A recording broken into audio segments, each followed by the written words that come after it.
होती है एक गाड़ी को दिखाने से। एक कपल बाहर आता है और गाड़ी में एक बच्ची बैठी हुई थी जो काफी डरी सहमी लग रही थी। देखने से वो उनकी बेटी तो बिल्कुल भी नहीं लग रही थी। इसके बाद सीन शिफ्ट होकर आता है एक फैमिली पर जो लोग छुट्टियां गुजारने ट्रिप पर आए थे। इनमें आदमी का नाम बियॉन था और यहाँ उसकी वाइफ और एक बेटी थी। वो मजे कर ही रही थी कि तभी एक आदमी आकर उसे चेयर मांगता है जो थी तो बियॉन की, लेकिन उसने फिर भी दे दी क्योंकि उस आदमी ने बहुत प्यार से पूछा था। आदमी चेयर अपनी फैमिली के पास ले जाकर बैठ जाता है। इस आदमी का नाम पैट्रिक था जहाँ उसकी वाइफ और एक बेटा भी थे। शाम को सबने मिलकर खाना खाया जहाँ भी पैट्रिक सबका शुक्रिया अदा करता है जो देखने से तो यही लग रहा था कि पैट्रिक काफी अच्छा आदमी है। यहाँ उसने सबको ये भी बताया कि मैं एक डॉक्टर हूँ। रात को सब लोग तो सो रहे थे लेकिन बियॉन को नींद नहीं आ रही थी। वो जो बालकनी में जाकर खड़ा हुआ तो उसकी नजर पैट्रिक पर गई जो उन लोगों की तरफ ही देख रहा था, लेकिन अगले ही सेकंड वो वहाँ से चला जाता है। अगले दिन जब ये फैमिली घूम रही थी तो उनकी बेटी का खिलौना गुम हो जाता है जिसे बियॉन ढूंढने चला गया और जल्दी वो उसे मिल भी जाता है। लेकिन जब वो वापस आया तो देखता है कि मेरी फैमिली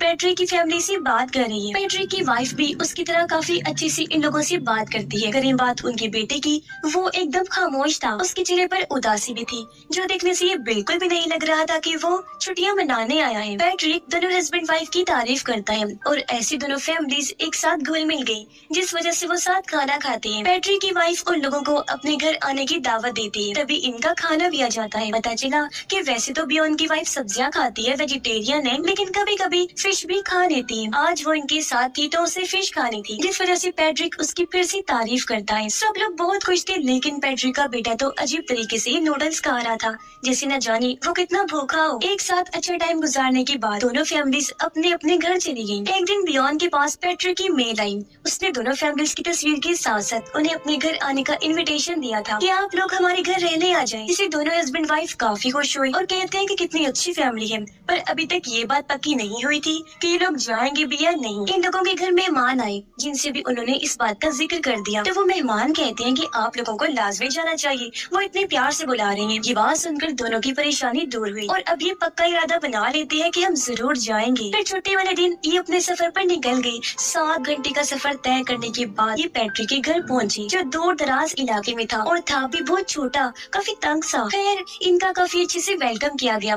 फिर वो लोग बियॉन और उसकी वाइफ को उनका कमरा दिखाते हैं जो भी काफी तंग था। उन्होंने बियॉन की बेटी का बिस्तर भी लगा दिया था अपने बेटे के रूम में, लेकिन जमीन पर गद्दे बिछाकर, जो चीज बियॉन और उसकी वाइफ को काफी अजीब लगी। उनका मानना था कि मेहमानों को अपने से नीचे नहीं सुलाते, लेकिन वो कर ही क्या सकते थे।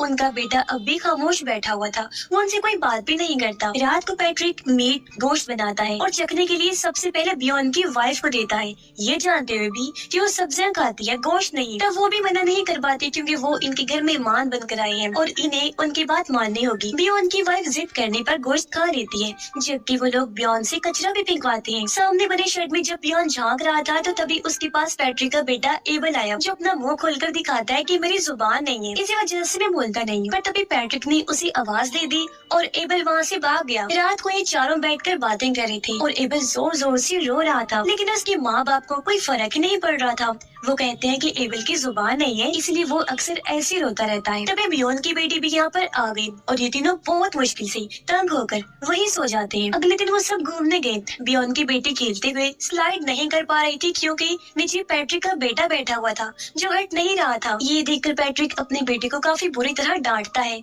और उससे माफी भी मंगवाता है, जो चीज बियॉन की वाइफ को पसंद नहीं आती कि ये अपने बच्चे के साथ इतना बुरा बर्ताव करते हैं। इसीलिए वो अपने हस्बैंड को कहती है कि मुझे यहाँ ठीक नहीं लग रहा। और तभी पैट्रिक की वाइफ आकर कहती है कि चलो खाना खाने चलते हैं, जो खाने हम बाहर जा रहे हैं। ये सुनकर बियॉन की वाइफ को काफी शर्मिंदगी हुई। वो सोचती है कि ये लोग तो कितने मेहमान नवाज हैं। सब लोग जाने के लिए तैयार थे पर तभी यहाँ एक आदमी आता है जो दरअसल एक केयर टेकर था, यानी बच्चों की देखभाल करने वाला। असल में बाहर खाना खाने सिर्फ ये चारों ही जा रहे हैं, बच्चे नहीं जा रहे, तो केयर टेकर पीछे से उनका ख्याल रखेगा। ये बात बियॉन और उसकी वाइफ को अजीब लगी क्योंकि पैट्रिक ने उन्हें बताया नहीं था कि हम बच्चों को नहीं ले जा रहे। अपनी बेटी को वो अकेला भी नहीं छोड़ना चाहते थे पर अब मजबूरन उन्हें ऐसा करना पड़ा और ये चारों लोग ही निकल जाते हैं। ये होटल की बजाय छोटी सी जगह पर आए खाना खाने और यहाँ पैट्रिक बहुत सारा खाना और शराब ऑर्डर करता है।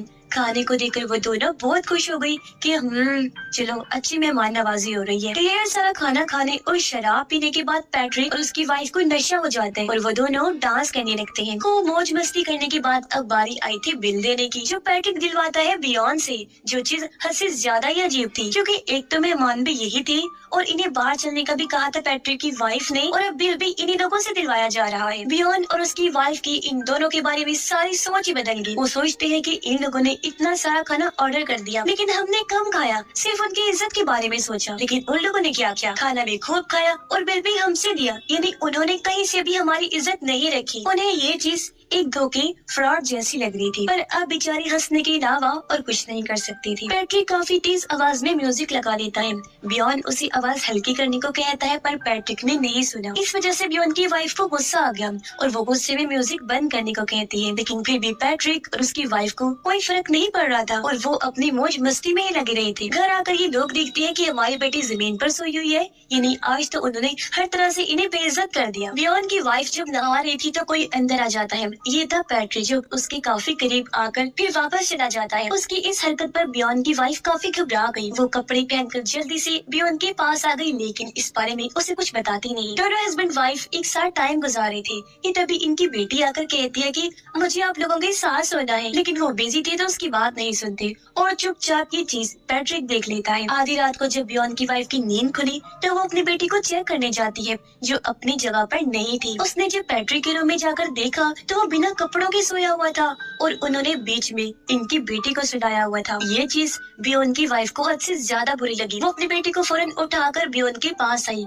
उसे कहती है कि मुझे घर चलना है, चलो फौरन उठो, अभी जाते हैं हम। ये लोग अपना सामान पैक करती है और उस फैमिली को बताए बगैर फौरन वहाँ से निकल गई और उनको जाते हुए एबल बड़ी मासूम अंदाज से देखने लगता है। थोड़ा दूर आने पर बियॉन की बेटी कहती है मैं अपना खिलौना वही भूल आई हूँ। इस पर उसकी मोम बच्ची को समझाती है लेकिन वो रोने लगी, जिद करने लगती है। उसका रोना बियॉन से देखा नहीं गया इसलिए वो गाड़ी मोड़ लेता है, पर बच्ची की जिद मानकर इस तरह बियॉन का बिगड़ना उनके लिए बहुत बड़ी मुसीबत लाने वाला था। सोचने में ये बात भी काफी बड़ी है कि आप आधी रात को बगैर उस फैमिली को बताए उनके घर से जा रही है लेकिन फिर किसी वजह से वापस भी आ रही है। फिर वहाँ पहुंचकर बियॉन अपनी बेटी और वाइफ को गाड़ी में बिठाकर अकेला ही खिलौना लेने अंदर जाता है, पर तब तक उसकी बेटी को सीट के नीचे से अपना खिलौना मिल जाता है। इस बारे में जब उसकी वाइफ अंदर जाती है बताने के लिए तो उसने देखा कि बियॉन का सामना तो पहले ही पैट्रिक से हो चुका है। यहाँ इनकी भी गड़बड़ हो गई। पैट्रिक कहता है आप इस तरह बिना बताए चले गए, शायद इसलिए कि हमसे मेहमान नवाजी में कोई कमी रह गई होगी। तो बताइए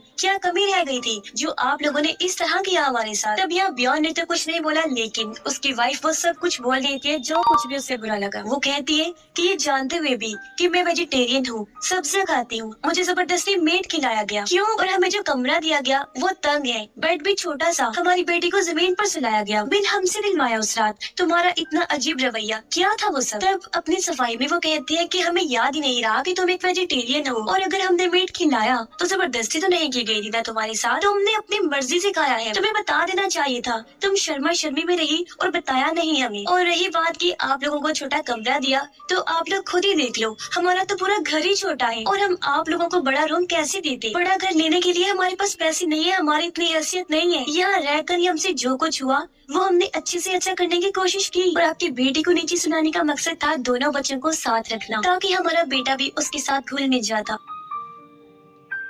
2 बेड नहीं थे इसीलिए गद्दा डालना पड़ा। और करीब बात कल रात की हमने तुमसे बिल दिलवाया और हमारा सारा रवैया तो तुम लोगों ने देख तो लिया था कि हम कितना नशे में थे, हम क्या कर रही थी हमें तो खुद भी याद नहीं। अब इनकी सारी बातों से तो यही लग रहा था जैसे इनके इरादे गलत नहीं। उस फैमिली की सेवा करने के लिए उन्होंने हर कोशिश कर दी। पर तभी बियॉन की वाइफ कहती है अच्छा बाकी बातें एक तरफ, आप लोग ये बताओ कि हमारी बेटी को तुम लोगों ने अपने रूम में क्यों सुलाया था। ये सुनकर पैट्रिक कहता है जब वो तुम्हारे पास आई थी तो तुमने उसकी बात क्यों नहीं सुनी, ऐसा तुम क्या कर रहे थे उस टाइम की तुम्हारा ध्यान उसकी तरफ नहीं गया, जिससे बियॉन और उसकी वाइफ को काफी शर्मिंदगी हुई। और ये बात तो यहाँ क्लियर हो गई कि गलती दोनों कपल्स की ही है। अगर पैट्रिक और उसकी वाइफ कसूरवार है तो बियॉन और उसकी वाइफ भी है। तभी पैट्रिक कहता है कि ये बस हम दोनों कपल्स के बीच गलतफहमियां हैं जो हम इस तरह दूर कर सकते हैं कि आप एक दिन और इधर रुक जाएं। जिसके लिए बियॉन और उसकी वाइफ भी मान जाते हैं क्योंकि अपने बर्ताव पर उन्हें भी बुरा लग रहा था और इस तरह उनकी दोस्ती एक बार फिर से शुरू हो गई और ये लोग रात की तैयारी करते हैं। यह बियॉन की वाइफ के हाथ पर कट लग जाता है। तब बियॉन पैट्रिक को चेक करने को कहता है क्योंकि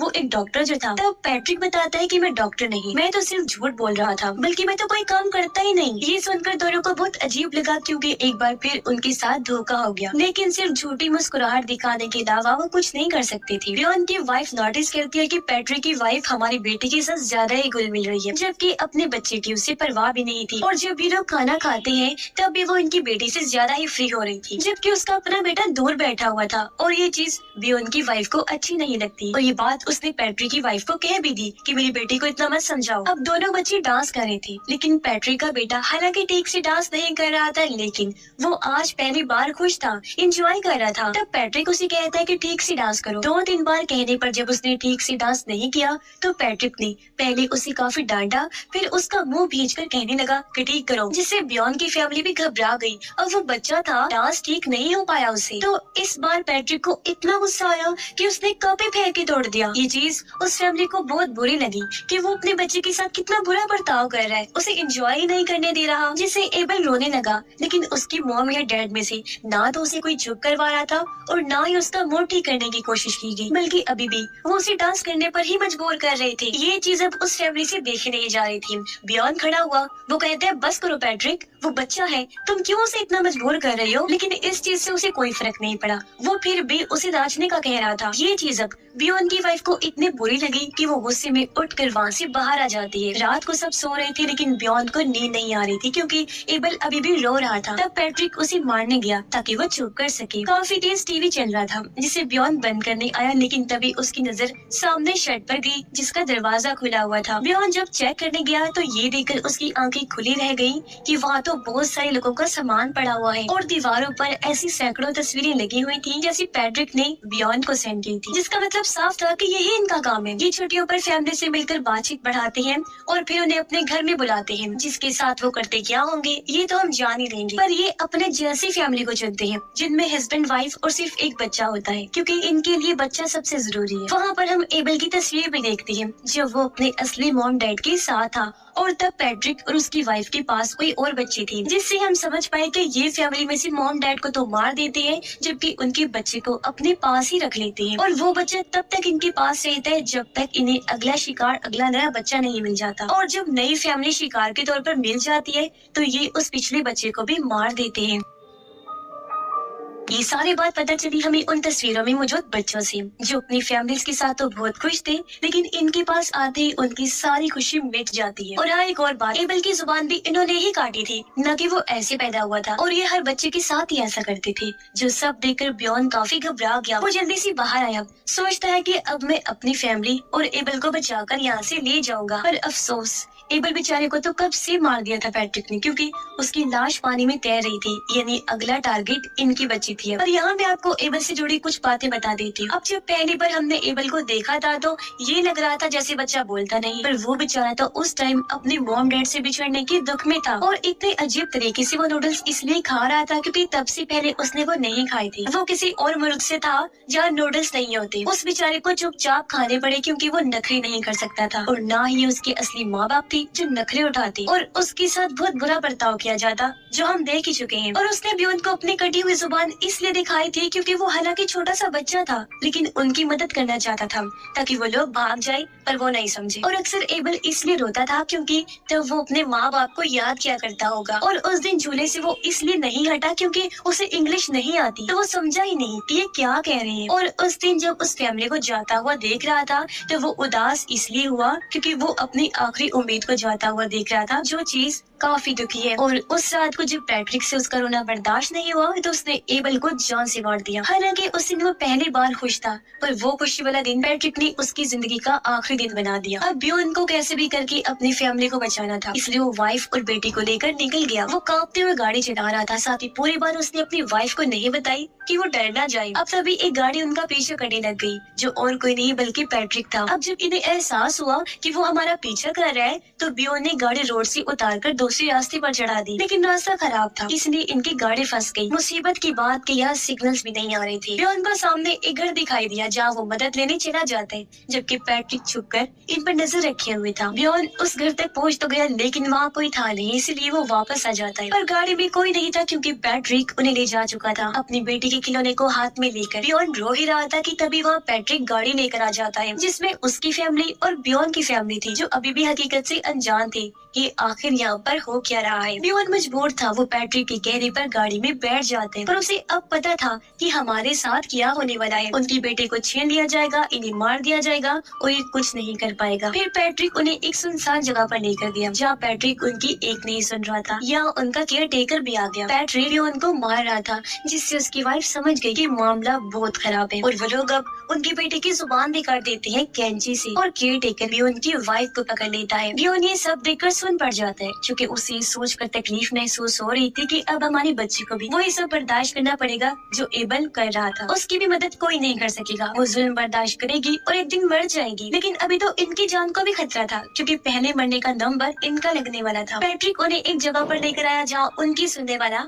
कोई नहीं था। बियोन पैट्रिक से पूछता है कि तुमने ये सब क्यों किया हमारे साथ। इस पर वो जवाब देता है क्योंकि तुमने करने दिया। अब ऐसा उसने क्यों कहा था इसका जवाब हमें बाद में पता चलेगा। ये उन दोनों के कपड़े उतरवा कर उन्हें नीचे खड़ा कर देते हैं। फिर बड़े बड़े पत्थर उठाकर उन पर मारने लगे और ऐसे बहुत सारे पत्थर खाते हुए बेचारे तड़प तड़प कर मारे जाते हैं। फिर ये उनकी बच्ची को लेकर अपने घर गए और ये वही सीन है जो हमने शुरुआत में देखा था, एक कपल और उनके साथ बच्ची जो सहमी हुई थी। फिर कुछ दिन बाद दोबारा छुट्टियां मनाने के लिए निकल गई और इन्हें इनका अगला टारगेट भी मिल गया था। अब भी उनकी बेटी का भी बिल्कुल वही हाल है जो एबल का था। ये ने जुबान कटी हुई, सदमे में एकदम डरी सहमी हुई। अब पैट्रिक ने ऐसा इसलिए कहा कि तुमने करने दिया तो हमने सब किया क्योंकि उन्हें ऐसे इन अनजान लोगों पर यकीन नहीं करना चाहिए था। अच्छा अच्छा बनकर प्यार से बोलकर वो इन्हें फंसाते गई और ये फंसते गए। वो इनकी झूठी तारीफें करता गया और ये उसके जाल में फंसते रहे। अब ये चाहते तो बचकर निकल सकते थे लेकिन बच्चे की जिद की वजह से इन्हें जाना पड़ा और इनके साथ ये सब हो गया। इसलिए जब भी आप लोग भी वेकेशंस पर जाएं